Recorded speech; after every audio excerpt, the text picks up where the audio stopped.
Would you believe that Jeff Bezos came up with a business plan for Amazon in 1994 while on a cross-country road trip from New York City to Seattle? What started out as an online bookstore has now made this man the richest person in the entire world. Jeff graduated from Princeton University in 1986 with degrees in electrical engineering and computer science. Then, this American entrepreneur got a job on Wall Street, where he worked his way up the ranks until he was taking home a very comfortable salary. But that wasn't enough to keep Jeff satisfied, and he decided to launch his own bookshop. At first, his parents thought he was mad. Who would be buying books from an internet-based bookstore when they could simply walk down the road to an actual bookstore? But Jeff knew that his business would change the world.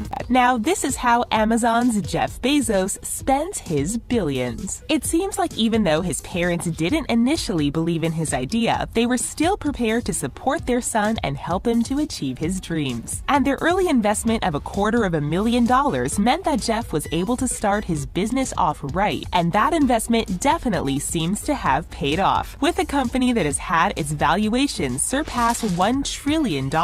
It's estimated that his parents' shares are now worth $30 billion if they kept them. Although Jeff believed in his dream, he warned investors that there was a 70% chance that Amazon would fail, but they weren't put off, and Jeff grew his business for nearly 3 years before finally going public at $18 per share. Throughout these early years, Amazon was nothing more than an online bookshop, but Jeff had always intended on broadening the shop's products and maintained that the internet would eventually overtake traditional methods of shopping. And he was right. Amazon's currently the world's largest online sales company. Nowadays, Jeff's net worth is more than $142 billion. In 1998, Amazon really took off. Jeff decided to start selling CDs and DVDs online before opening up the market even more so to consumer goods. However, it wasn't all upwards movement from that point on. In the year 2000, the company's share price dropped significantly, and many speculated that Amazon would declare bankruptcy. But Jeff pushed through, and in 2003, Amazon earned its first full-year profit since beginning its operations, $35 million. In 2007, he launched the Amazon Kindle, and profits grew even larger. And a couple of years later, Amazon was finally being recognized as one of the largest online shopping retailers in the world. Jeff Bezos had officially made it as a tech genius. But building up Amazon isn't the only way that Jeff has made his money over the years. He's actually a very good investor. In the year 2000, Jeff founded Blue Origin, a spaceflight services and aerospace manufacturer company. Jeff had always had an interest in outer space and decided to use some of his early profits to help get humans further beyond planet Earth. It seems this company was more of an interest than a moneymaker for Jeff, but as always, he had his business hat on throughout its early years. In 2015, he actually successfully launched a rocket into space and even managed to land it back in Texas at Blue Origin's launch site. Obviously, this attracted widespread attention, which Jeff capitalized on. By July 2018, it was revealed that Jeff was serious about making commercial spaceflight a thing, and he priced the venture at between $200,000 and $300,000 per person for the first few flights. We'd put money on Jeff being the first to make commercial spaceflight possible, and we reckon this could easily bring in billions more dollars for him in just a few years. Jeff also invested in Google back in 1998. He put $250,000 into the startup, just like his parents had done for him when he was younger. When Google went public, that $250,000 investment resulted in 3.3 million shares of Google stocks, which is now worth more than $3 billion. Aside from the tech world, he's also invested a lot of money into companies like Unity Biotechnology, a research firm that's hoping to slow or stop the process of aging. Jeff's ability to lift struggling companies was also seen when he decided to buy the Washington Post paper for $250,000. Just a few years later, the paper actually became profitable for the first time in forever. It seems like Jeff had some sort of magic touch. Amazon, through Jeff's guidance, has also made its own acquisitions, including a $13.7 billion deal for Whole Foods Market, as well as other companies such as the online shoe retailer Zappos and the video streaming site Twitch. So now that we know a bit more about how Jeff Bezos earns his money, we can start looking into where he's spending it. As the richest man on the planet, he could quite literally buy anything he wants, because when you crunch the numbers, Jeff spending $2 billion is equivalent to the average American spending costing $1,187. And if Jeff decided to purchase a yacht worth a huge $400 million, it would feel like he was only actually spending $237. College tuition for Princeton University might cost almost $300,000, but it would only actually feel like 17 cents to Jeff. When you start to put it into perspective, you begin to understand exactly how much money this billionaire is in control of. But despite this, he's actually been called tight with his money before. When it comes to cars, Jeff still drove to work each day in a Honda Accord for years after he became a multi-millionaire. He's also been called frugal when it comes to spending money on employee perks at Amazon. Unlike many big tech companies, you won't find a free lunch or free massage at the Amazon HQ.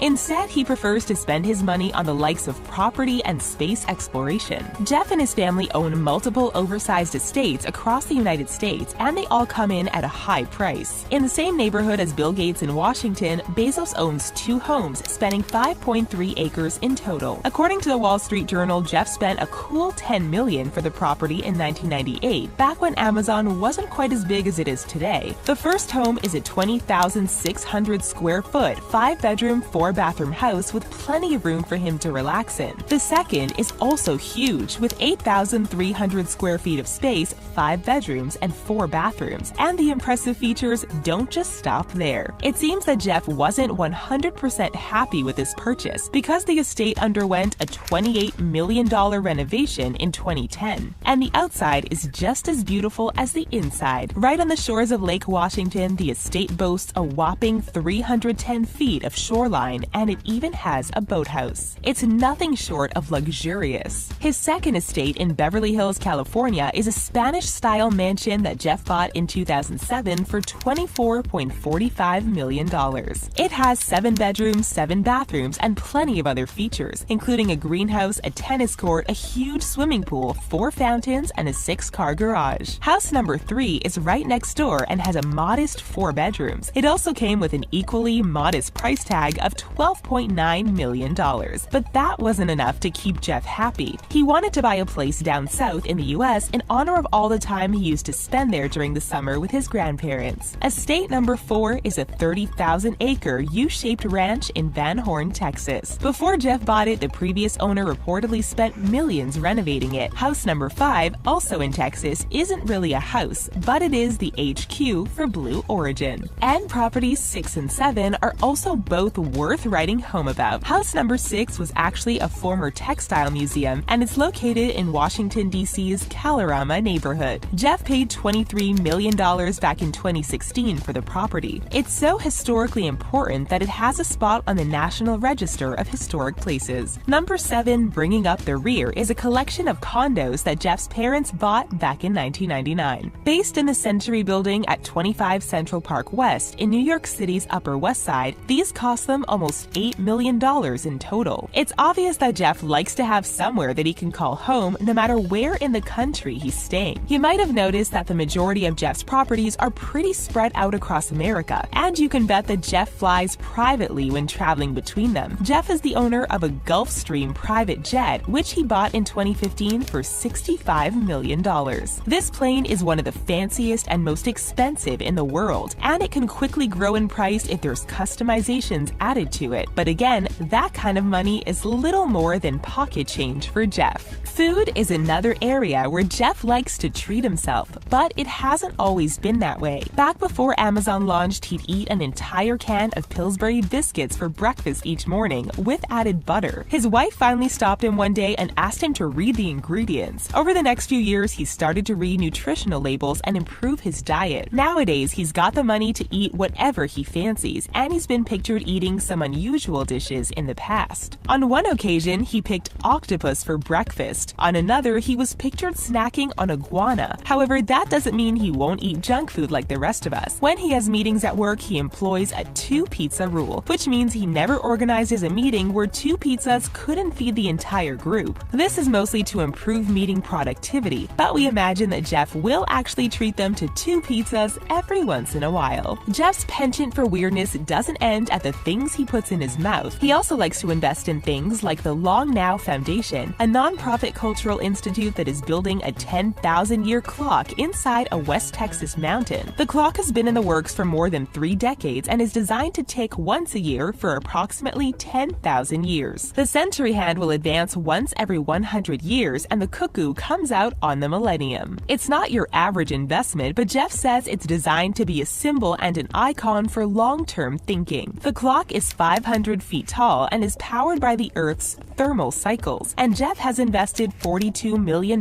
into the project. It's also thanks to Jeff's money that 2 rockets from the Apollo 11 mission were retrieved from 3 miles below the surface of the Atlantic Ocean. Back in 2013, he had quietly started investing in a mission to find the 2 rockets, which were thought to be lost at sea. Remarkably, he found them both and then paid for them to be sent off to be analyzed by experts. Since then, he's also sent out more expeditions and has pulled up engine parts from Apollo 12 and Apollo 16. But Jeff doesn't just spend his money on diverse projects. He's also used his business head to invest in huge companies around the world, like Uber and Airbnb. He put $112 million in Airbnb and $35 million in Uber, suggesting that he could almost see into the future that both companies would take off. He does his investments through his own company, Bezos Expeditions, which manages his venture capital investments. Through this, he's put money into everything from Twitter to Stack Overflow to plenty of healthcare companies. But when it comes to charity, Jeff isn't quite as generous as his filthy rich counterparts. Until recently, he hadn't engaged in much philanthropy, and he's the only American among the world's 5 richest people to not join the Giving Pledge, which billionaires signed to commit the majority of their fortune to charity. However, it seemed that he wanted to go public with the donations he made in September 2018 when he spoke about the Bezos Day One Fund. This is a $2 billion